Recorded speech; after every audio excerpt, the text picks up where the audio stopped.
मेरा भाग्य। एक दिन मम्मी से फ़ोन पर बातों बातों में मैंने पूछा, मम्मी वो विजय अंकल कैसे हैं जिनकी शादी में हम लोग कई वर्ष पहले गए थे। बहुत दिनों से सोच रही थी, अब जब भी आपसे बात करूँगी तब ज़रूर पूछूँगी कैसी चल रही है उनकी ज़िंदगी। उनकी पत्नी बहुत सुंदर है, देखते ही वो मन को लुभा गई, कितनी आकर्षक है। मम्मी ने कहा, अरे अच्छा है याद दिलाया, मैं तुम्हें बताना भूल गई।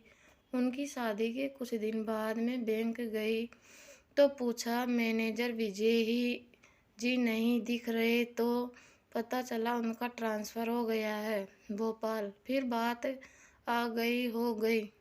एक दिन शाम को अचानक विजय बख्शी आए।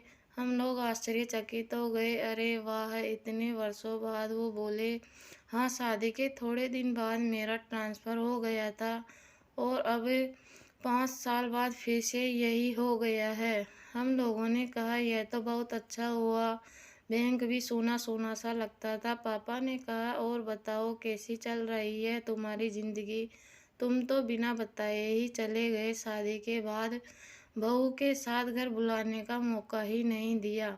बहू कैसी है, बच्चे वगैरह नहीं है क्या? विजय ने हमें बताया, सब कुछ बहुत अच्छे से चल रहा है। 2 बच्चे हैं हमारे, बहुत प्यारे हैं। लेकिन मैं आप लोगों को इसके पीछे की कहानी बताना चाहता हूँ। अब आप लोगों से क्या छिपाए, ये बात हमने किसी से नहीं कही और न ही कभी कहेंगे। पता नहीं क्यों आप लोगों से कहने को दिल कर रहा है। हमने कहा, क्यों, क्या हुआ? प्रीति अच्छी तो है? हाँ भाभी जी, बहुत अच्छी है प्रीति, घर को परिवार को अच्छी तरह से देख रही है। तो फिर क्या हुआ? विजय बोले। शादी की रात को जब हम प्रीति से मिले तब प्रीति ने कहा, मैं आपसे कुछ कहना चाहती हूँ। मैंने कहा, क्या? वो बोली, शायद जो मैं कहना चाह रही हूँ उसे सुनकर आप मुझे और मेरे परिवार को माफ़ नहीं करोगे। मैंने कहा, ऐसी क्या बात है प्रीति? प्रीति ने बताया, मेरी शादी की बात मेरी मम्मी की एक सहेली ने की थी। एक दिन अचानक मेरे घर आंटी आपको और आपके परिवार को मेरे घर लेकर आई और आपको मुझसे मिलवाया।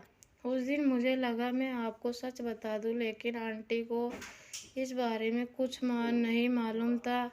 इस डर से नहीं कहा। आप मुझसे मिलकर बहुत खुश लग रहे थे, लगा आपको धक्का लगेगा और आपको पाने की खुशी में भी मन ही मन खुश थी और मुझे लगा मेरी किस्मत आपके रूप में चलकर आई है। यह सोचकर खामोश रह गई, लेकिन बाद में सोचा यह गलत है, आपके साथ अन्याय है और सोचा शादी की रात को आपसे कहूँगी, फिर आपका जो फैसला होगा मुझे मंजूर होगा।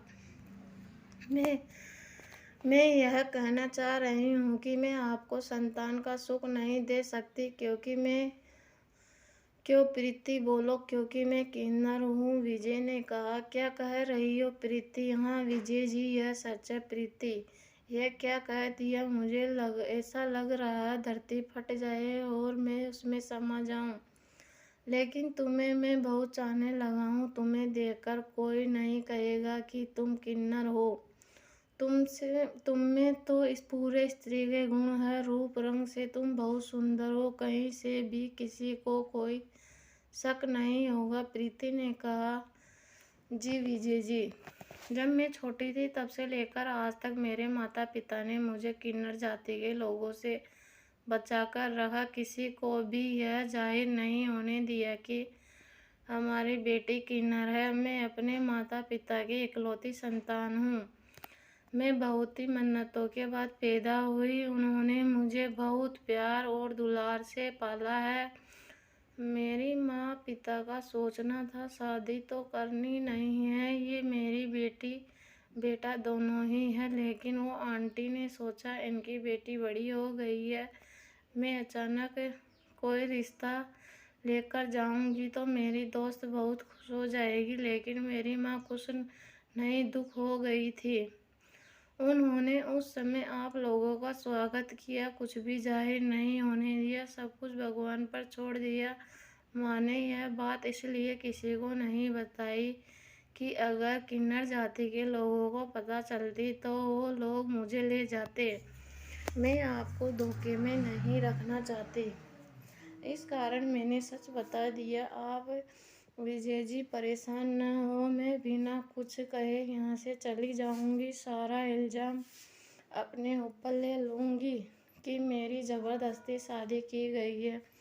मैं किसी और से करना चाहती थी। विजय बोले, प्रीति इतने दिनों से तुम से बात करते करते मुझे तुमसे प्रीति हो गई है और मैं तुम्हें बदनाम नहीं करना चाहता हूँ।